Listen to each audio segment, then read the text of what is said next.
New Thought Media Network. We are a global broadcast network of positive music, media, and entertainment, inspiring humanity's evolution along the journey of enlightenment and creating a world of love, peace, empowerment, and prosperity for all. New Thought Media Network. Positively inspiring.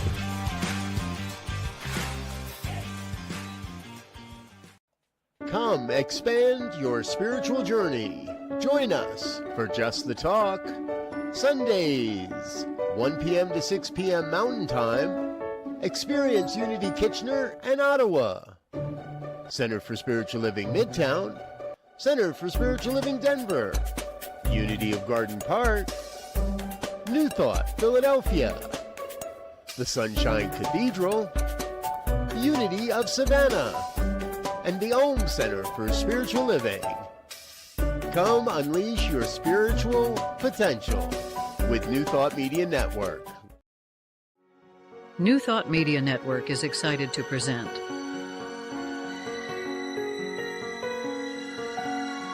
Divine Science Everywhere, Fridays at 2 p.m. Mountain Time and 4 p.m. Eastern. Come explore a modern experience of divine science. With Reverend Joy Fletcher, Reverend Jeff Radcliff, and Bishop Durrell Watkins. Join us as we open our eyes to divine science everywhere we look. Fridays on New Thought Media Network. Welcome. So glad that you're joining us today, either live or watching it on YouTube.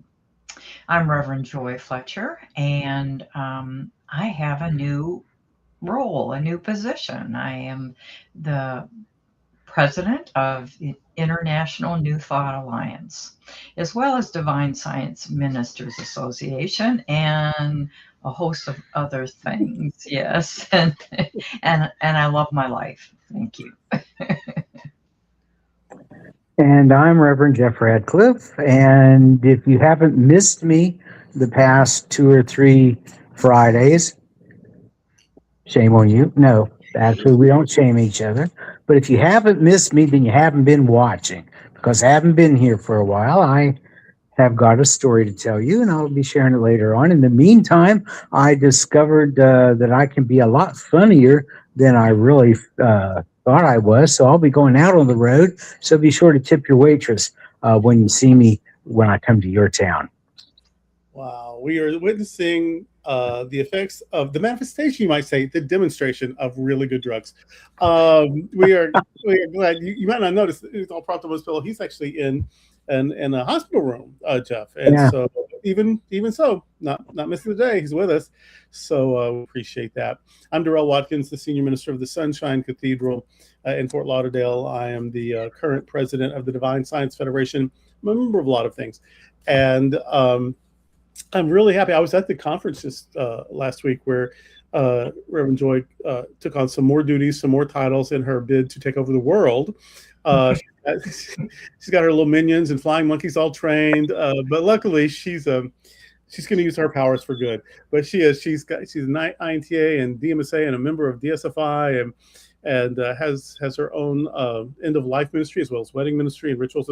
So she's juggling. What's it called when you throw things in the air and you catch them? Juggling a lot of things, and but doing it all very well. And be sure to check her out if you get the opportunity. She finally wrestled Dorothy to the ground and got those damned ruby slippers off her feet. So Joy's got those slippers on now. So and immediately soaked them in some RIT purple dye. So they're now purple slippers. All right, I'm going to tell you some things about some folks, and then Jeff has something he wants to present to us. But we'll do all of that after our meditation. We'll take a little break, and then we'll just we'll chat. We've got an interesting chat ahead of you. But first, let's get centered. Let's get focused. And who leads us in that, of course, is Reverend Joy. Thank you.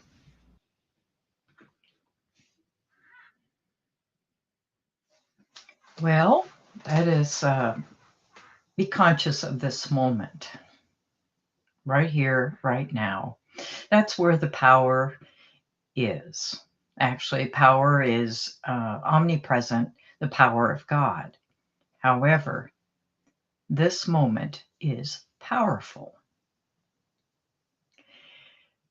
So let us breathe in deeply and gently exhale, allowing the awareness of spirit and all its divine attributes to fill our lungs. See it permeating through every aspect of our bodies. And it's everywhere present, above us, below us, in front of us, behind us, and within us. Jeremiah 23:4 says, "Do I not fill heaven and earth?" And Psalm 139:8, "If I make my bed in Sheol, behold, you are there." Omnipresence means there is no place where God is not. There is no distance, no barrier, no hiding from the presence that is infinite love and infinite life, which is the divine, our God, our all that is.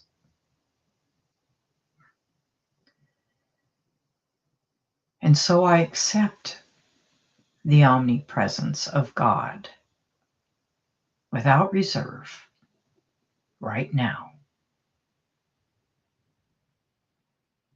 I resolve to see in every place, every time, every circumstance, and every condition as only one presence, one life, one power.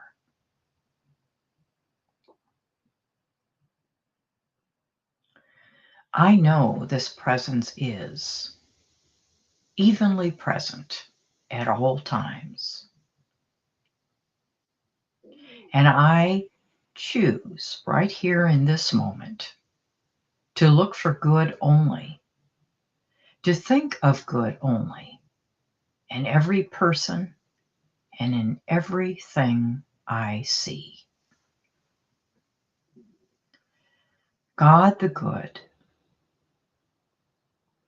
and God the omnipotent. God is spirit, all of life, love, truth, substance, soul, and intelligence. All of knowledge, all power, all presence. There is nothing outside this infinite life. I dedicate myself to recognizing divine presence faithfully, even amid appearances. Even when things are difficult, even when the world seems turbulent, even when my own thoughts tremble.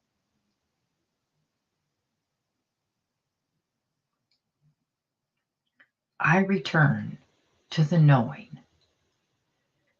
that omnipresence is here, now, always, and forevermore. The law of the universe is good. All is law. There is nothing out of order.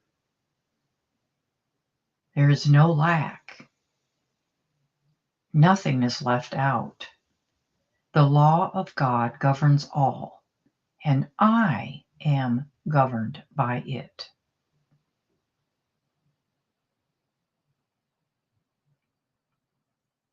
I accept that divine order prevails everywhere.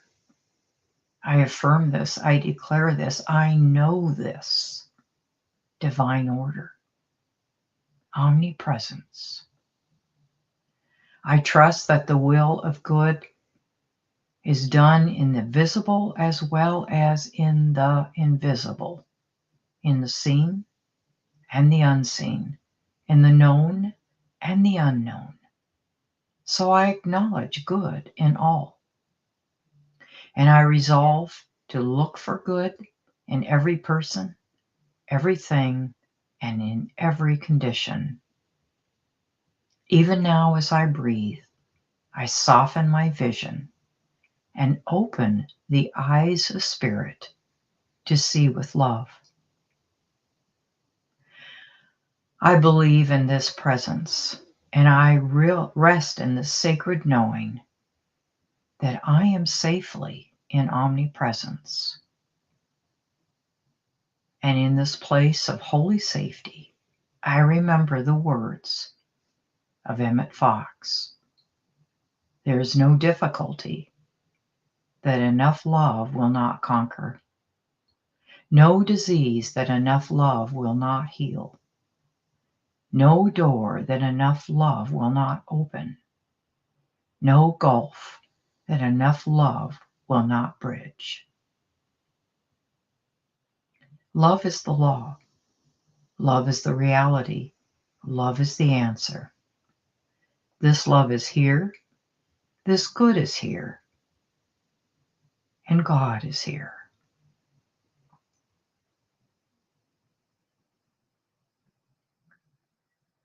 So gently as we turn our attention to right now and gently begin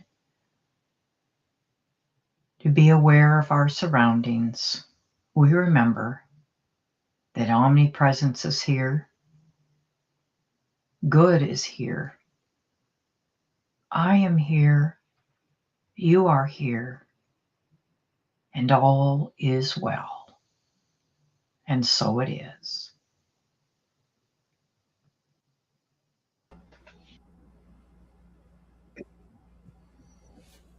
Nice. Very nice. Are you here where I'm here? The Christmas song, do you hear? Anyway, All right. why take it too serious? I earlier, y'all didn't see this, and it's good because Reverend Jeff basically just cursed me out, y'all. So, but it's good. It's good because what was it? It was what's that show? Hot in Cleveland. And one of the women, do you remember Hot in Cleveland? And one of the women was lamenting the loss of gay friends because she moved from LA to the Midwest yet and she hadn't found her gay friends yet. And she said, I miss gay men who can call you a bitch and make it feel like a hug. And so there was some of that going on earlier. And you're going to hear from him directly in a bit. But let me tell you about some stuff from the past, because I love telling you about our foundations, our history, because it's way richer than people know. One of the reasons I love to go to INTA, because invariably someone will say, well, how does divine science think about or look at or practice? How many steps do you have in your treatment? Or and I always say, well, we'll give you 6 if you want them, but we're not, we're a little more loosey-goosey than that. Mostly we're about silence and turning within and recognizing the omnipresence. But if you want steps, we do have 6 we can give you. There's the recognition of the divine presence, the awareness that you are one with that presence, the denial that there's anything other than that presence, the affirmation of, since that presence is the all in all good is possible and can be named and claimed right here and right now. And then, of course, gratitude for that truth and release, letting go and letting it be made manifest in the perfect way. But that's sort of a beginner's, learn how to pray situation. Because really, you can just sit down and shut up, play the quiet game, and just commune with that presence. That was sort of the Joel Goldsmith way of just being quiet and just go within, and all will be revealed, sort of thing. And he's one of our guys. I mean, he had his own thing going on, the infinite way, but divine scientists use him quite a lot. So yeah, you can just sit and commune. And Emmett Fox had a similar thing where You just focus on the good, turn away from the problem and toward the good. He called that the golden key. To just focus on the good thing, golden key the situation. Yeah, we know what the problem is. We know all the things, these ads for all these medicines in the world, and like, oh, this will change your life. It'll make you grow taller, whatever. It'll make you beautiful, make you younger. But you need to know about the possible side effects. Your foot will fall off. Your ears will grow like Dumbo's ears. Your hair will turn orange and green and purple all at the same time. Like there's all of these side effects. And he's basically saying, don't focus on the side effects. Focus on the good. Focus on the God. Focus on the love, the perfection, the wholeness.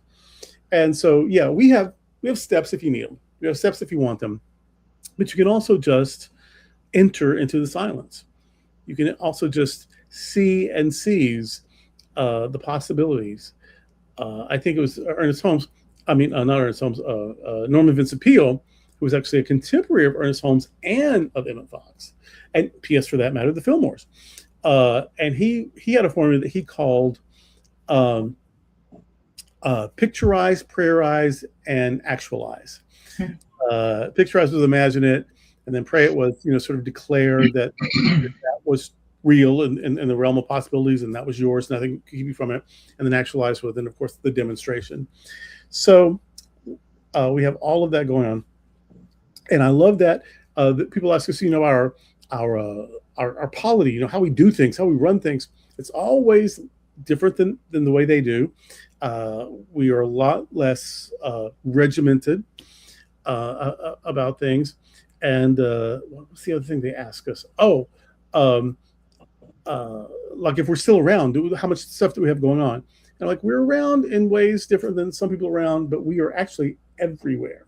So I love those discussions where people are interested in us and we can tell them what we're about. Well, that's not new. We just pop up. We have a history.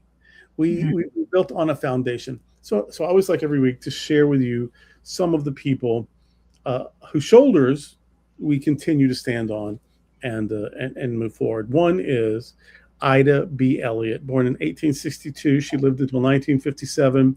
She was the niece of Melinda Elliott Kramer. Have you ever heard of her? Melinda E. Kramer. She was the first divine scientist. You've heard of the last of Mohicans. She was the first of the divine scientists. And her niece was entered into the divine science movement, continued the legacy. But here's another great thing about Ida B. Elliott. She was ordained by Nona Brooks. She was the niece of the primary founder and ordained by the secondary prime. I mean, she is divine science. A lot of people don't know about Ida B.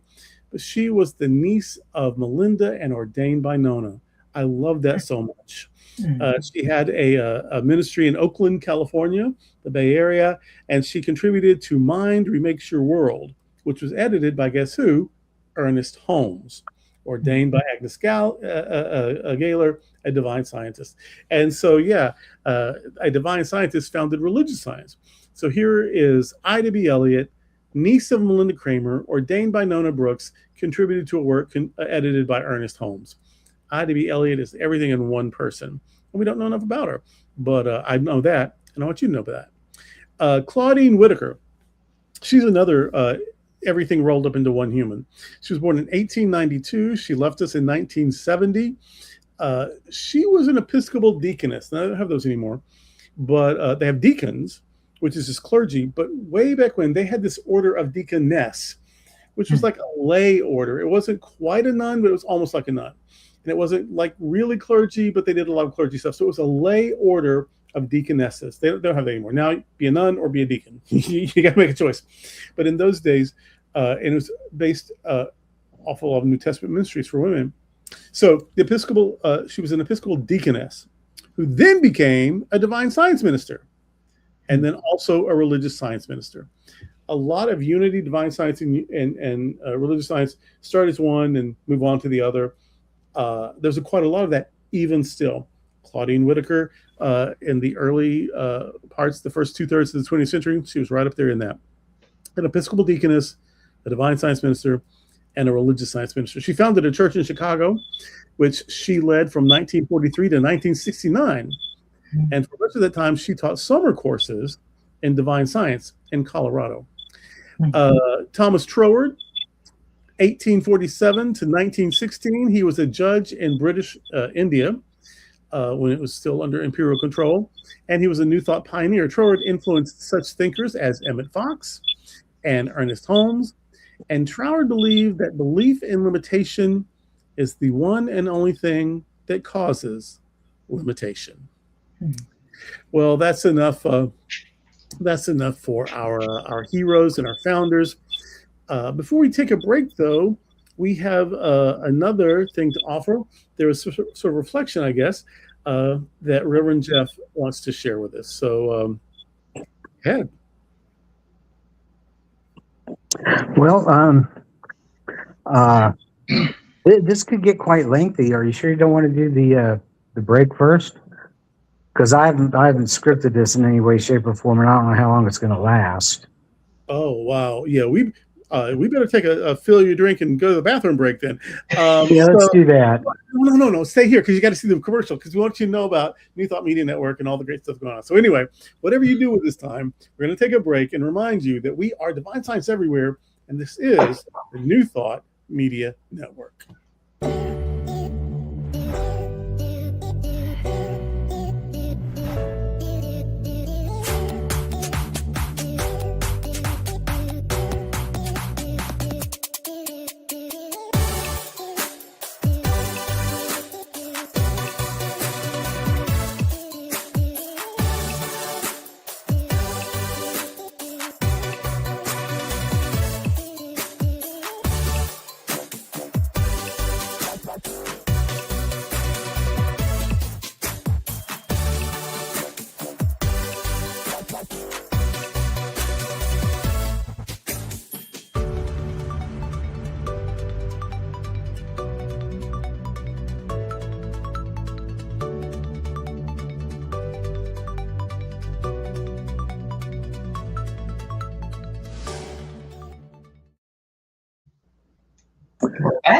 Back. Well, thank you so much for joining us here at Divine Science Everywhere. In case you haven't noticed, I have been AWOL, the past 2 or 3 weeks. And I feel like I've been on tour with the Grateful Dead because what a long, strange trip it's been. But long story short, I am in the hospital, and I have proof of that. If you can't see this wonderful, lovely hospital gown that I'm wearing, as well as the IV in my arm. Here's Worst my negligee ever. ice water. What's that? Worst negligee ever. I'm telling you, yeah. It covers all it covers it all. Here's my little nurse call light. And here I am. I took a fall at my home. I just went ass over tea kettle, as they say, and broke my arm. I got what they call a spiral fracture of the humerus, which is the bone in the upper arm, right above the elbow. And what makes this special is that spiral fractures generally happen in the younger set, i.e. children. So I guess I must be young at heart because they don't usually happen in adults. But it spirals. It goes around, around the bone instead of straight through. So they did an operation and they put a plate in my arm and screws to hold it there. And now my arm is in this lovely, can you see the sling that I'm in? So I'm will be for the next several weeks. And because I've been flat on my back for the last 3 weeks or so, I really have lost all kinds of muscle tone in my legs, and will be going at some point to a skilled nursing facility for some rehab to get me back up and walking again so that I can go home and take care of myself. And about the time I'm released from that to go home, I will be starting on rehab for my arm. And so I had no idea it was going to be quite the lengthy process that it turned out to be. It's like I said, it's been a long, strange trip because I was in another hospital. I was in a civilian hospital. I'm currently in the VA hospital in Nashville. I was in a civilian hospital in the town where I live, and operation was on a Monday, and by Wednesday they were after me to leave. They said that I needed to vacate the premises because they'd done all that they could for me. And I said, well, I have all these other conditions going on that contributed to my fall. And they said, well, we can't do anything with that. So I have issues with that, and I'm going to be taking that to their CEO at some point and letting him know that I was not real happy with that. But the VA, being a veteran, they said, yeah, come here. We will make sure that you get the care you need. And they've been awesome.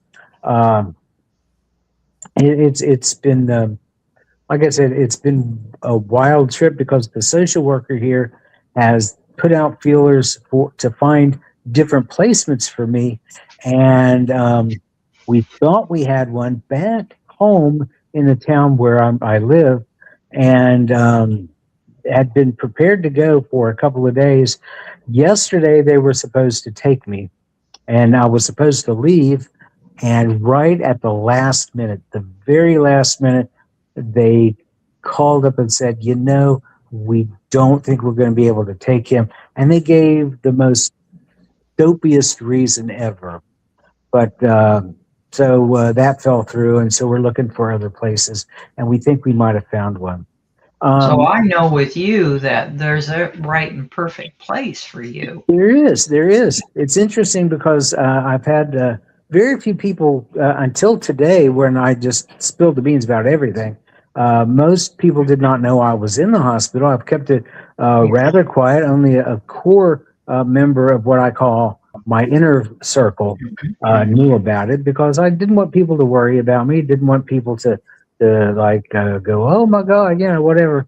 So I kept it rather quiet, but and it also kept me from having to explain over and over again what happened because things changed rapidly.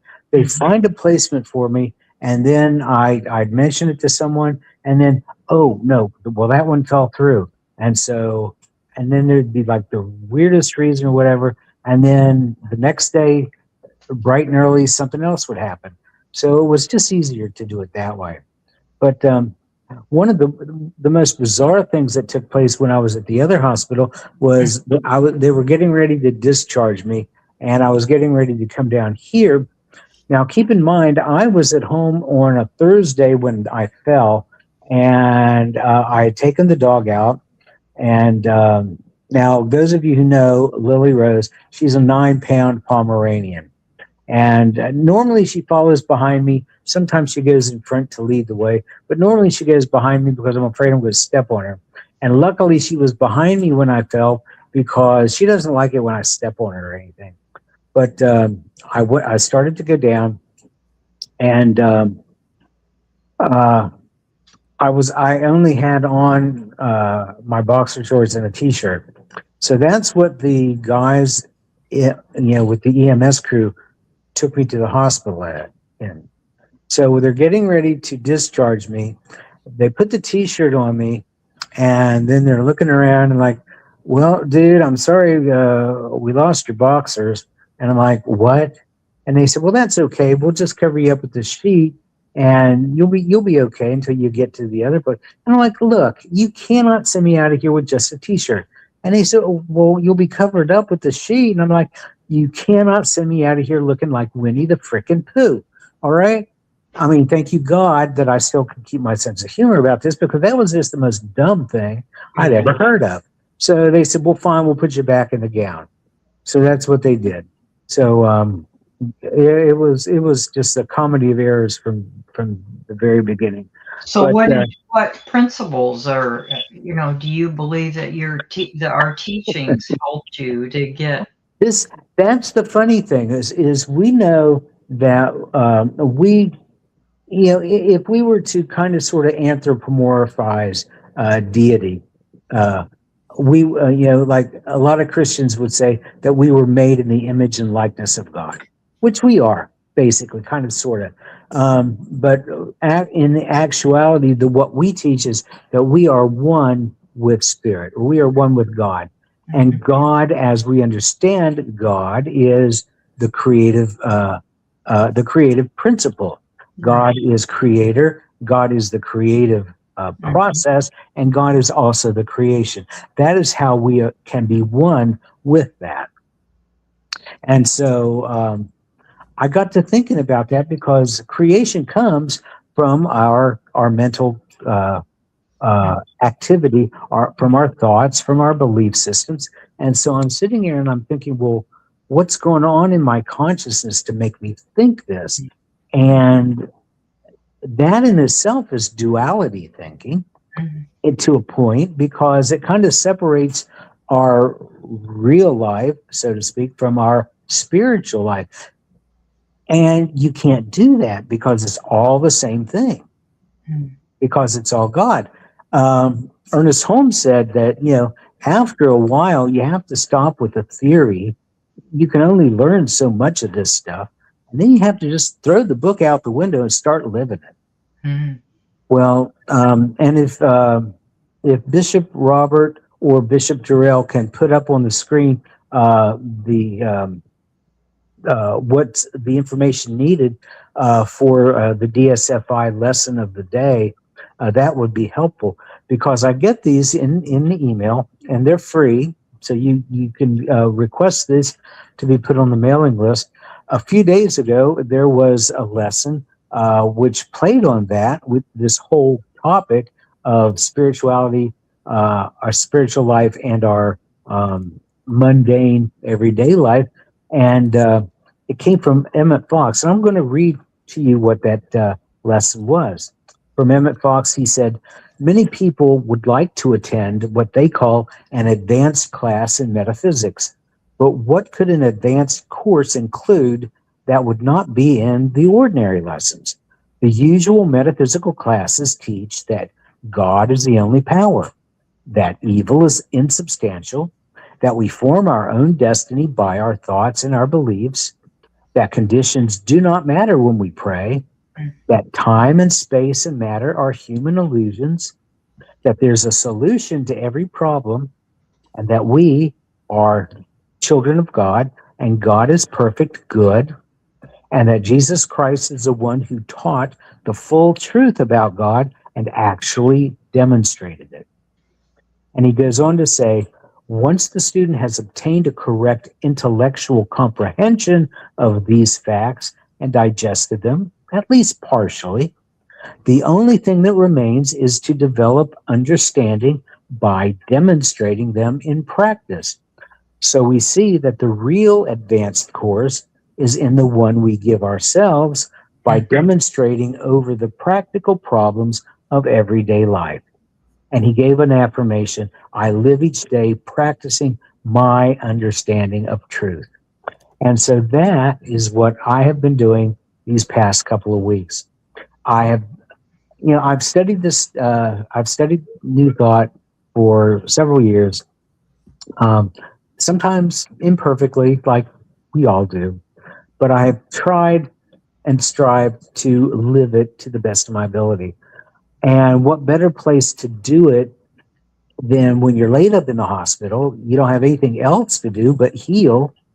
And so, my body suffered trauma when I fell and broke my arm. You don't sleep all that well while you're in here, so I sleep when I can, which is, like I said, I've got nothing better to do, so I can sleep whenever. I get woke up from time to time when the nurses come in and whatnot, and that's okay, because I can go back to sleep. So I've been doing that, and it gives me a lot of time to pray and meditate, and I get to see that this all has a part in a bigger plan, because God, being omnipresence, has all good contained within it. Everything that we need to live our best life is already there. Now, God as omniscience, as the divine mind and the infinite intelligence of spirit, sees things from a higher level. It contains all knowledge, so it can, as we say, it can see from a higher level, and it knows things that we, from our infinite perspective, or from our finite perspective as humans, can't see. So, in that respect, it's easy to say, all right, God, I can give this up to you, trusting and knowing that you have a higher purpose in mind and that this can work out for the highest and best for everybody involved. And then I can go to sleep in peace, knowing that it's already done. Nice. So I know that my healing is already assured and that it is being restored to me even as we speak. Now, my consciousness is not to the point where I can say I'm healed and this break in my arm is automatically done. But I know that it's done in spirit. I'm just waiting. It's like the farmer planting the seed in the field. You don't plant the seed and the very next day you get to go out and harvest your crop. It takes time. It's a process. And I know that the bones is knitting itself together. I can tell now because it's starting to itch and drive me crazy. So I'm starting to see the plant grow. And it's the same process. I'm just waiting for it in the fullness of time to take place. So in that respect, this has been an object lesson for me that my life in the real world and my spiritual life are actually one and the same. And that everyone out there watching can testify to that because you've got examples from your own life that you can apply this teaching to, because there's no separation. Mm-hmm. It's all spiritual. Beautiful, beautiful. And sometimes we think a new thought that we would escape challenges in our life if we pray right. But it's not about escaping the challenges. It's about learning how to stand in the truth no matter what's occurring. And also, sometimes it's a catalyst that draws us closer to a relationship with the divine. To be aware of that presence. Rather, they say that there's not a atheist in a foxhole, kind of the thing that we get desperate, and then we turn to spirit or a relationship with the divine. Exactly. Yeah. And knowing that our healing, whether it's a physical healing like what I'm in need of right now, or whether it's the healing of a relationship issue or a financial issue or whatever you've got going on, it's already assured. And so in that way, we can see the perfection in all this. Whatever it is, it's already done. And so why sweat it? Why sweat it? And yeah. The Buddha said that the difference between a flower and a weed is a judgment. So a lot of times what we experience is what we say it is. Like Peace Pilgrim, she walked, a billion, zillion, grillion, lillion miles, and her thing was she wouldn't take anything. She didn't take money. She didn't take anything. She just put on her sneakers and started walking, and she'd only stay places that she was offered. And she'd only, she'd take money people give her. She'd take food people give her. She just lived on whatever would show up for her. Now, this woman didn't have a huge house, a swimming pool. She didn't fly first class. She didn't eat caviar. She didn't have a car. Certainly not when she's doing these walks across the country for peace. But she trusted that her every need would be met, and it was. That's prosperity. Now, someone would say, oh, this poor crazy lady who's walking everything, she forgot to even put money in her pocket. She was saying, I'm doing this on faith. I'm doing this for a good reason. And I think that I'm going to be taken care of. And she was. So does prosperity mean that you can be one of those people who can go into space in the private shuttle? Or does prosperity mean that your needs are adequately met. You don't have to worry about stuff, and life just happens sort of joyfully and easily. And I think it's the latter. That that may mean you're Oprah with your zillions of dollars, or that may mean you're Peace Pilgrim, that somehow meals just show up. And either way, I think it's a process. And I think you could say things about health and relationships and career and whatever it is, that if you think it's good. I've known so many people, because I'm from the rural South, and there's so many people who later, when they get a career, they get a degree in computer science or something, and they go to work for some big company or whatever, and they're like, oh wow, I grew up poor, I didn't know. Because they had family, they had friends, they had education, they had a roof over their head, they had delicious food, they get to play and do fun things at school, and they're like, oh wow, we were really poor, and I didn't even know, which means they weren't poor. If you're suffering, if your needs are met, if you're happy, you're not poor. And there are people with a lot of money who aren't very rich because they're miserable, and there are people with a lot of money who use that to make the world better, like Oprah. And so, it's really not about a certain formula. If you have this much in the bank, if you live this long, if you weigh this much, no. It's, are you as you are, expressing joy and wholeness and blessing others, then that is ideal. That's what perfection is.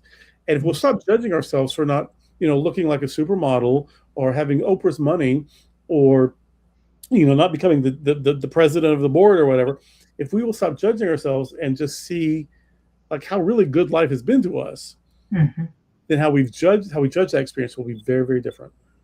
Right. And what you said just now sparked a memory. I heard somebody say one time that there are some people who are so poor, the only thing they've got is money. It's money, yeah. Because they're miserable otherwise. I don't want that. I have 3 healing stories. I'll make them very, very quick. First one, I had a friend she was in a emergency all at once. And so I'm like, well, come stay with me. And we became instant roommates. But she had a cat, and I was allergic to cats. But what am I going to do? Like, turn my back on my dearest friend? I'm like, all right, bring your cat. I'll, somehow I'll manage. I'll just live on Benadryl or whatever. And so what she did is she got me an air filter and put it in my room right next to my bed. It ran 24/7, and it was a miracle it worked. And so this cat, I'm living happily with my bestest Judy. I love her so much. And I'm even growing kind of fond of this ridiculous cat who's not tormenting me at all. I'll pet her, I'll scratch her, and life is still good. Well, after about 3 months, I'm like, I think this filter is supposed to be changed about every 3 months. So I better change it so I keep getting the good stuff. And I turn it off and I open it up and take out the filter, which is, by the way, still wrapped in plastic. I didn't know you had to take it out and leave the filter back in. It hasn't filtered a damn thing the whole time. Meanwhile, the cat is on my face, whatever. I have no issue. I have no problem. So after that, I own cats and have had no, my cat allergy was cured like that. Because, oh, wow. I thought I was cured and I was. Or maybe vice versa. I thought I was allergic and I wasn't. Whatever. It was the power of of how I saw the thing, right? So that was one lesson. The next lesson is that I have been HIV positive since 1990, 89, 90, 91, long time. And there was no medicine available really until 1997. And I waited after that because I was, for whatever reason, I waited.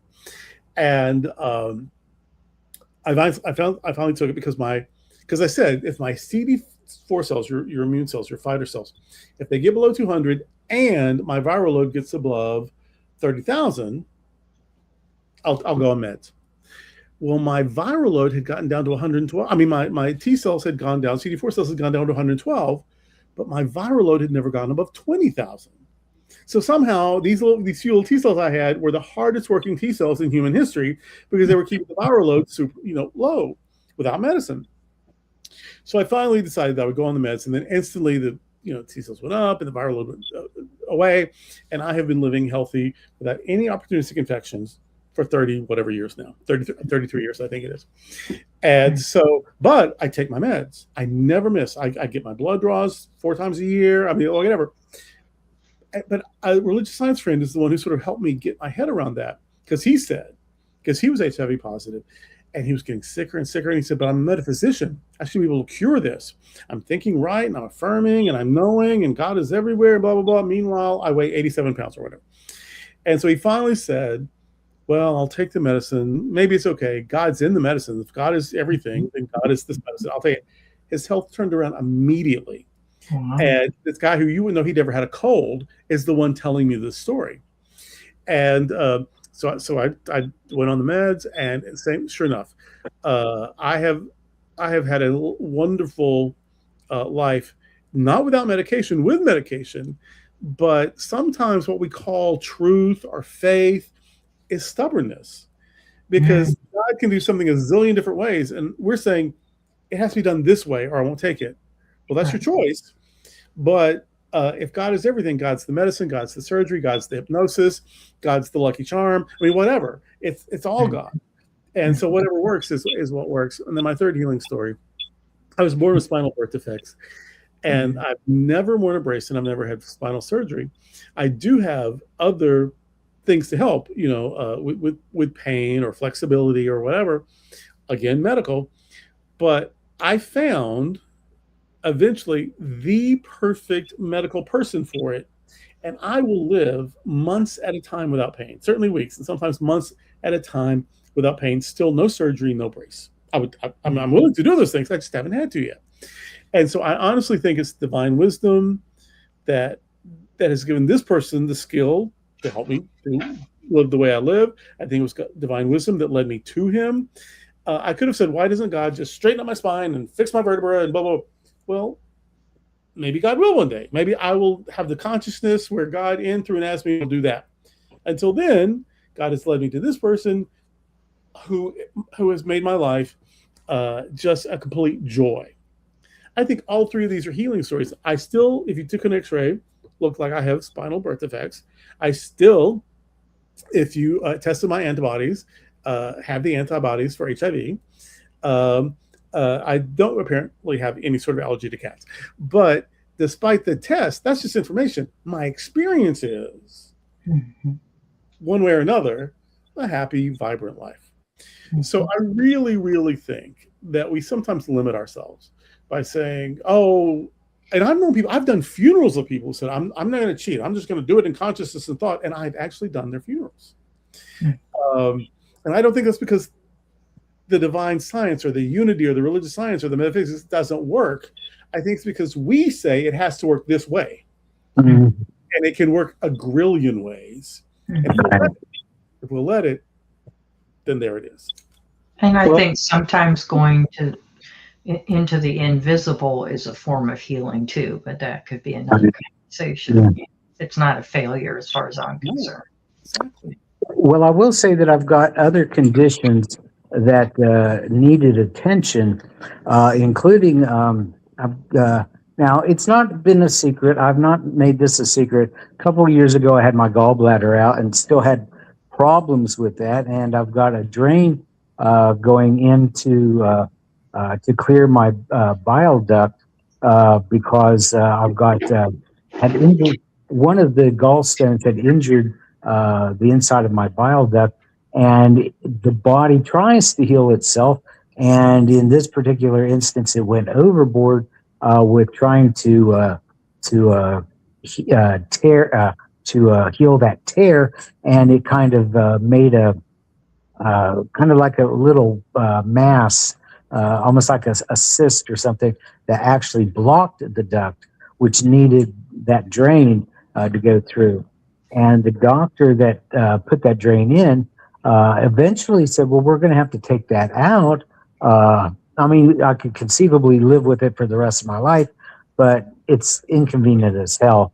And so the plan was to take it out sometime this summer. But another condition, he said, I want you to get this taken care of first. Well, it's a chronic thing rather than an acute thing. And I'm not sure he was aware that it needed to be treated on a chronic condition. So I had it in my head that it's probably not going to happen this summer because it's going to take this length of time to get this under control. Well, breaking my arm has been a blessing, because since I've been up on my feet, or up off my feet, and that condition that the other doctor, the surgeon, wanted to get resolved has been resolved.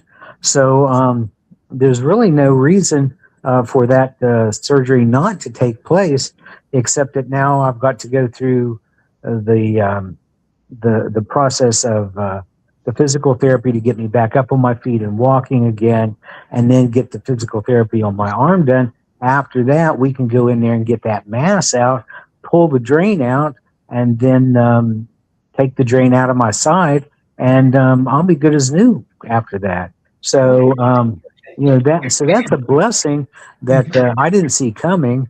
So it's just funny how these little pieces just kind of sort of fell into place. Again, there's a plan. Well, yeah, I don't know if you call it a plan or not, but there is a divine way for this to all fall into place. It's divine order. We don't get to always see that plan as it, as it's laid out, but we get to see it unfold a little at a time from our earthly perspective, because we do have that finite perspective. But spirit, in its infinite perspective, knows all and knows how to put all the pieces together to make that puzzle picture absolutely pristine. So there you go. Wonderful. Joy, we have people watching probably that can relate to one of our stories. Yes. That they're a lot of people have been New Thought, since they were kids, and now they're not kids, and so they're facing what people after a certain age sometimes face. I mean, even Charles Fillmore. I mean, he lived 97 years, 96, whatever it was, and but he still, I mean, he may have looked 79 instead of 99, but he didn't look 30. You know what I mean? And so there's just some things about the human experience that is what it is.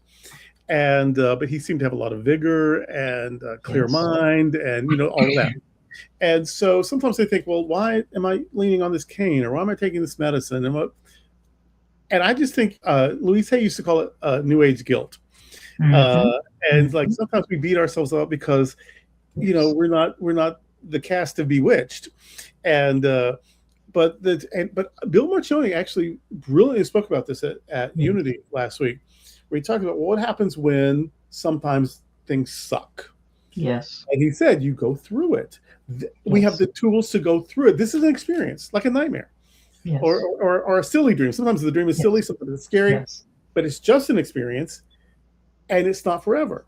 That you go through it, and New Thought gives us the tools to go through it.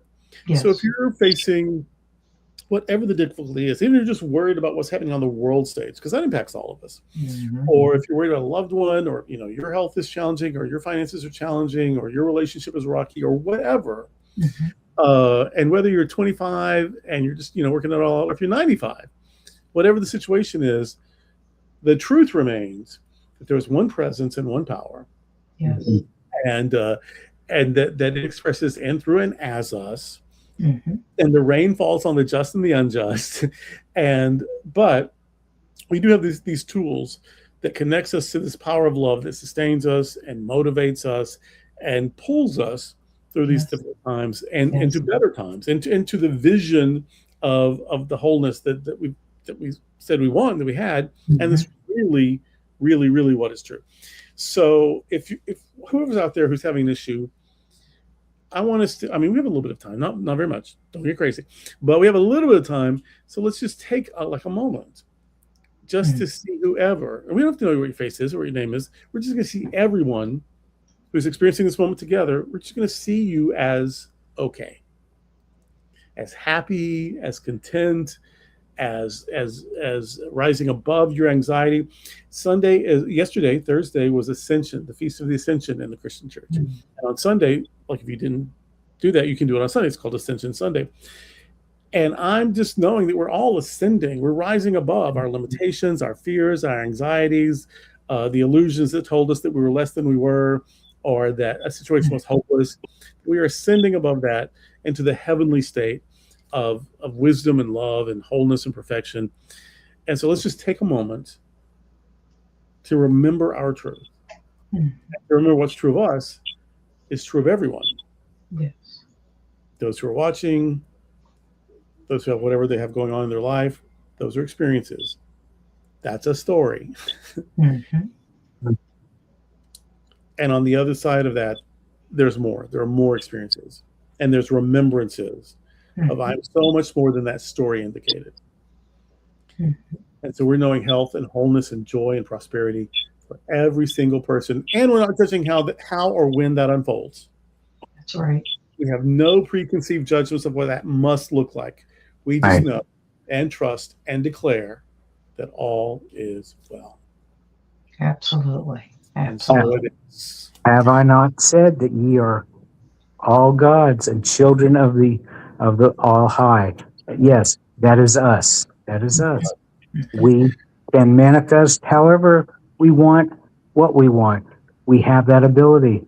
And so if you see it and you want it for yourself, you can have it. And yeah, you may have to go through some crap to get to it, but that's okay.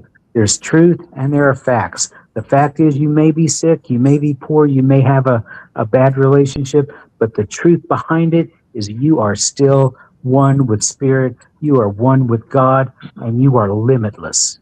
And there is nothing you can't have, do, or be if you desire it.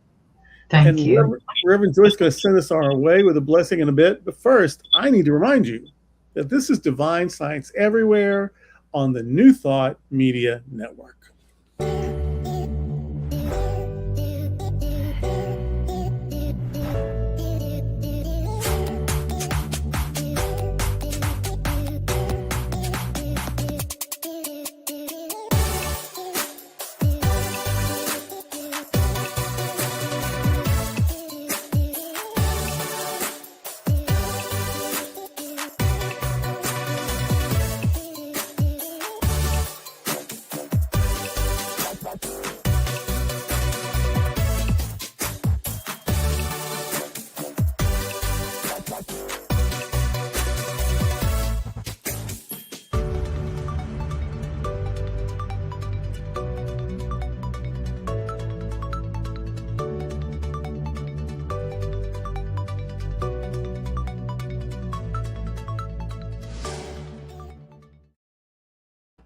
Well, welcome back. Welcome back, and we're so glad that you joined us. And please do like and share this broadcast, and you can see archive broadcasts on YouTube. Remembering this channel, which is the New Thought Media Network. And next week, our guest is Reverend Dr. Juliet Jones, a religious science minister, as well as a member of the INTA community, and she served as a hospice chaplain, and she has interesting things to share. And the following Friday, the 29th, is Jeannie Mimi Soverns, and she has a show on New Thought Media Network called Sofa Sundays. So we'll enjoy that too. So until next week, this is New Thought Media Network, and this is Divine Science Everywhere, in all, through all, and as all. See you next time. Bye-bye. Bye, y'all.